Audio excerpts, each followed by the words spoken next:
Bismillahirrahmanirrahim. Assalamualaikum warahmatullahi wabarakatuh.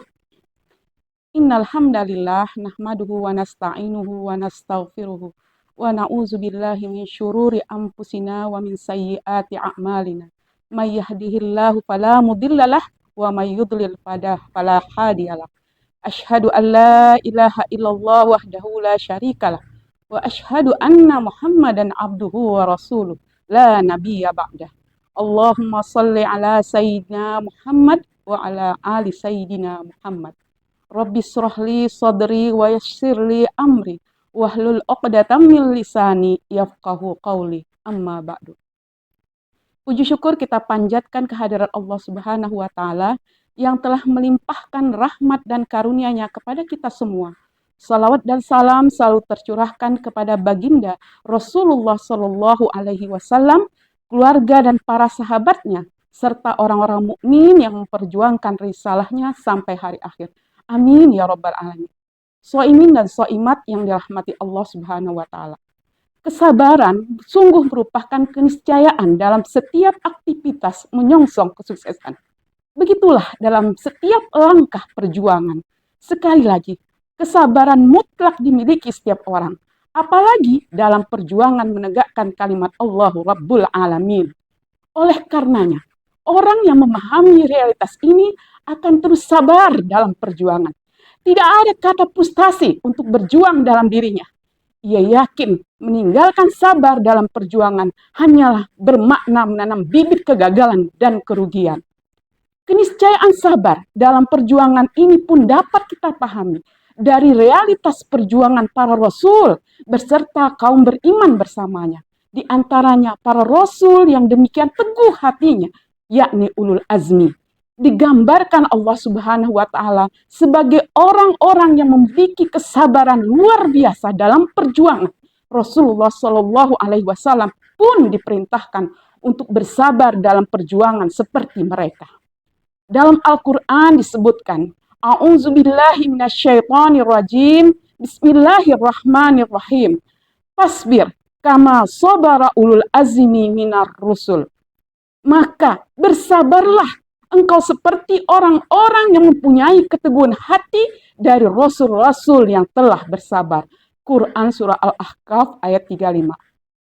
Allah telah menyebutkan kata-kata sabar di dalam 90 tempat dalam Al-Quran yang ditambahi keterangan tentang berbagai kebaikan derajat yang tinggi serta menjadikan kebaikan dan derajat ini sebagai buah dari sabar. Soimin dan soimat rahimakumullah. Tidak ada suatu amal untuk takarrub kepada Allah, melainkan pahalanya diukur, ditimbang dari kesabaran. Al-Hasan berkata, kesabaran itu adalah salah satu dari berbagai harta simpanan yang baik. Allah tidak akan memberikan kecuali kepada seorang hamba yang mulia di sisinya. Sabar itu ada 3 macam. Pertama, sabar menghadapi musibah. Barang siapa sabar menghadapi musibah hingga dia dapat menolak musibah itu dengan menganggap baik kedukaannya, maka Allah akan menetapkan baginya 300 derajat. Yang jarak antara satu derajat dengan yang lainnya seperti jarak antara langit dan bumi. Kedua, sabar untuk taat. Barang siapa yang sabar untuk taat, ditetapkan baginya 600 derajat. Yang jarak antara satu derajat dengan yang lainnya seperti antara batas bumi hingga ujung arasy.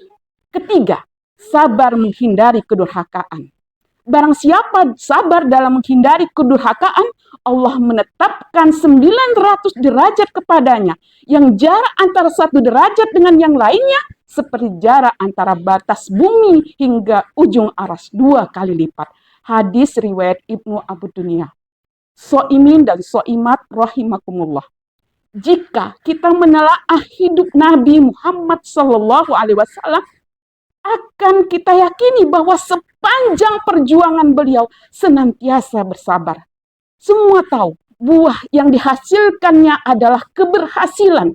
Berdasarkan hal ini, siapapun yang mengaku Rasulullah sebagai teladannya, niscaya akan terus sabar dalam perjuangan. Dia tidak akan gugur di tengah jalan dakwah. Betapa tidak, Junjungannya mencontohkan sabar dalam menapaki perjuangan menegakkan Islam. Sabar meniti jalan dakwah adalah salah satu bagian dari sabar untuk taat. Aktivitas dakwah adalah bukti cinta dan ketaatan kita kepada Allah Azza wa Jalla. Menyuruh yang ma'ruf, mencegah yang mungkar. Di tengah-tengah umat adalah aktivitas yang mulia. Aktivitas Nabi dan Rasul. Oleh karenanya tidak ada alasan secuil apapun untuk meninggalkan sabar dalam perjuangan dari setiap diri muslim, terlebih dia pengemban dakwah. So'imin dan so'imat rahimakumullah. Marilah kita jadikan bulan Ramadan ini sebagai momentum bulan latihan untuk menempa diri kita untuk tetap sabar dalam menghadapi musibah, sabar dalam ketaatan, dan sabar menghindari kedurhakaan. Banyaklah bertakarrub kepada Allah agar Nasrullah ini segera datang sehingga kemuliaan Islam dan kaum muslimin dapat terwujud di muka bumi ini. Allah Subhanahu wa taala berfirman, A'udzubillahi minasyaitonirrajim. Bismillahirrahmanirrahim. Ma indakum yanfadu wa ma indallahi baq wa lanajziyannal ladzina sabaru ajrahum bi ahsani ma kanu ya'malun. Apa yang di sisimu akan lenyap dan apa yang di sisi Allah adalah kekal. Dan sesungguhnya kami memberi balasan kepada orang-orang yang sabar pahala yang lebih baik dari apa yang mereka kerjakan. Quran Surah An-Nahl ayat 96. Wallahu a'lam bissawab. Wassalamualaikum warahmatullahi wabarakatuh.